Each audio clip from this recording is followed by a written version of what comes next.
Hello les amis, aujourd'hui nouveau sujet, on va parler des compléments alimentaires pour le sport et spécifiquement pour le Krav Maga.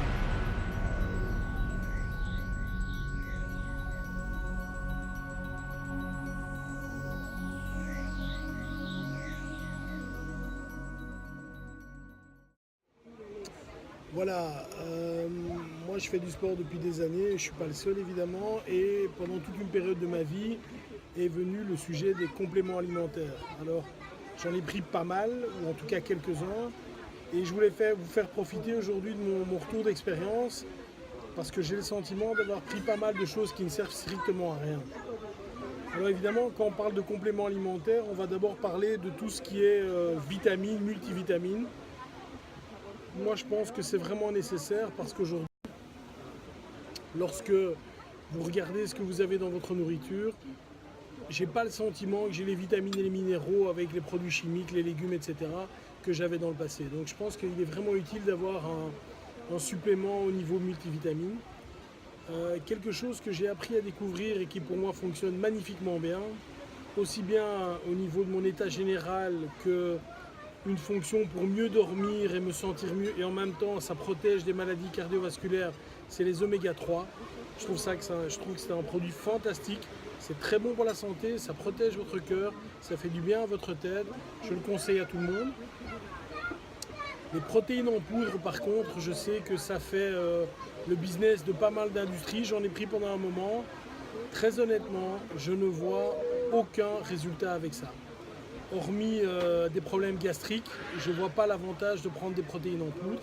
Alors pour certains ça marche sans doute, mais je pense que prendre une bonne alimentation, variée, etc., avec les protéines dans ton alimentation est mieux.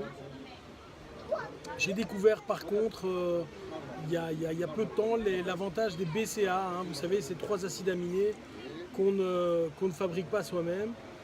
Et je dois avouer que ça, prendre 10 grammes, pas beaucoup, hein, prendre 10 grammes de BCA quand tu t'entraînes, ça a vraiment un effet et ça me permet de m'entraîner un peu plus fort, d'être plus constant, de mieux récupérer. Donc ça fait vraiment partie de ma panoplie quand je vais en Israël par exemple.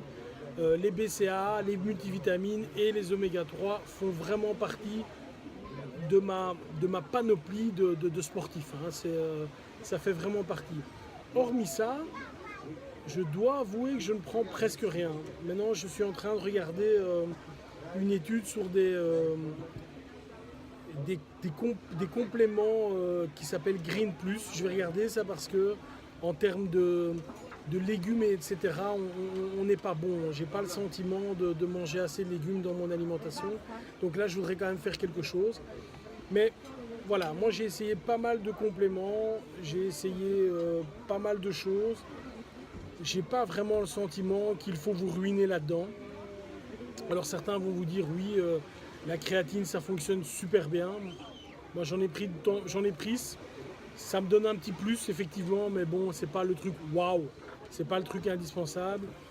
Les boosters, je les déconseille. Hein. Vous savez les trucs que vous prenez avant l'entraînement avec de la caféine, etc.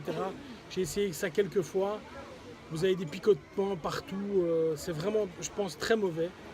C'est comme si je devais boire 10 ou 15 tasses de café avant de m'entraîner, je ne pense pas que ce soit vraiment utile. Également, tout ce qui est booster de testostérone, etc., je pense qu'il y a beaucoup d'eau, il y a d'autres moyens d'augmenter sa testostérone avec la nourriture, avec le fait de moins manger, plutôt que de prendre ces trucs-là. Donc voilà, retenez simplement, je pense que c'est vraiment le triptyque qui va vous faire gagner si vous faites du Krav Maga et du sport de manière plus intensive. Multivitamines, c'est obligatoire. Oméga 3, pour moi, c'est obligatoire. BCA, quand tu fais du sport de manière intensive, je pense que c'est bon. Je rajouterai également quelques vitamines là-dedans, hein, qui sont des vitamines D. La vitamine D, qui n'est pas une vitamine ménormone, mais qui est nécessaire lorsque tu n'as pas assez de soleil, ce qui n'est pas le cas maintenant. La vitamine D est nécessaire en hiver, etc. Il faut te supplémenter en vitamine D. Et globalement, avec ça, tu as fait le tour. Donc malheureusement, je ne vais pas dans le sens de l'industrie pharmaceutique et de l'industrie des produits alimentaires. Mais je pense que vraiment, tu n'as pas besoin de plus que ça. Bye bye!